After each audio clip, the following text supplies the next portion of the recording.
Alright guys, here I am for the conclusion of Red Green Goggles on Pauper Ponderings, brought to you by the Mana Base. I am Austin Hoy. Thank you for watching my couple videos. So Red Green Goggles, we went 0-3 in our matches. We won one game. Maybe that was a little to do with inexperience with the deck. I do feel that you're just a little underpowered though. It was very evident against Tron that we had a very hard time dealing with a resolved Ulamog's Crusher. Other than, being able to trade with it inefficiently with a Narnam Cobra, it already is going to make a sacrifice 2 permanents. We do have some resiliency to that with things like Chromatic Star and Workshop Assistant, but if they're able to get a Fangren Marauder into play and they start gaining, upwards of 10 to 15 life, this deck looks to be like you're dealing the 20 to 25 range. It's going to be hard to deal 35, but we can go through the good, the good, the bad, and the ugly, I guess is how we're going to end off these segments every week. So the good. I really did enjoy the Carapace Forger. The Inventor's Goggles into Carapace Forger into attack for 5 on turn 3 is something that I can see happening, and it is something that I do think is powerful.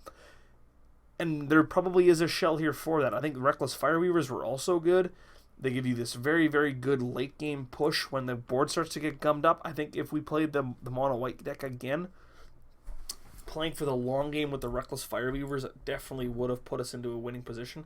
You combine that with things like Gear Per Gear Crafter, Workshop Assistant, any of these small artifacts down here, any of the lands, especially if you get 2 into play. We saw that's how we closed our game out with Tron. Just able to just push those last couple points of damage across, which is something that these red-green decks in Pauper do have a bit of trouble doing. In terms of the bad, you did feel a little underpowered, and that's not where I kind of want to be in Pauper. You need to be doing things that can compete with an Ulamog's Crusher. You need to be doing things that can compete with, Squadron Hawk. And does that do this? There are some draws that do. The Carapace Forger, Inventor's Goggles draw absolutely does. But then there's some draws where, you go Goblin Tinkerer, they don't have any artifacts, into Narnam Cobra Workshop Assistant, and you're kind of twiddling around with 3 creatures who have 4 power between them, and you do feel like you're kind of on the back foot. And in an aggressive deck, it is rough once you start to feel like you're on the back foot. The ugly. Our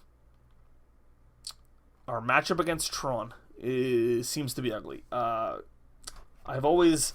when I play Tron, I always really like the Affinity matchup because the only way that they can really win is by sacking a bunch of artifacts to a Tog, and if you're able to get a Keldon Marauder or a what do you call it here?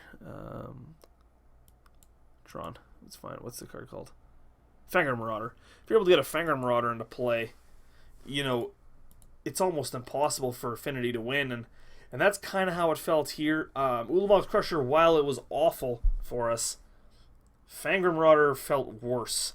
Just because, again, the combination of the two, obviously, but the thing that this deck wants to do is, sack Chromatic Spheres, sack Workshop Assistants, for the Kuldotha Rebirth, sack the Pyrite Spell Bombs to get some value, bring them back with Workshop Assistant.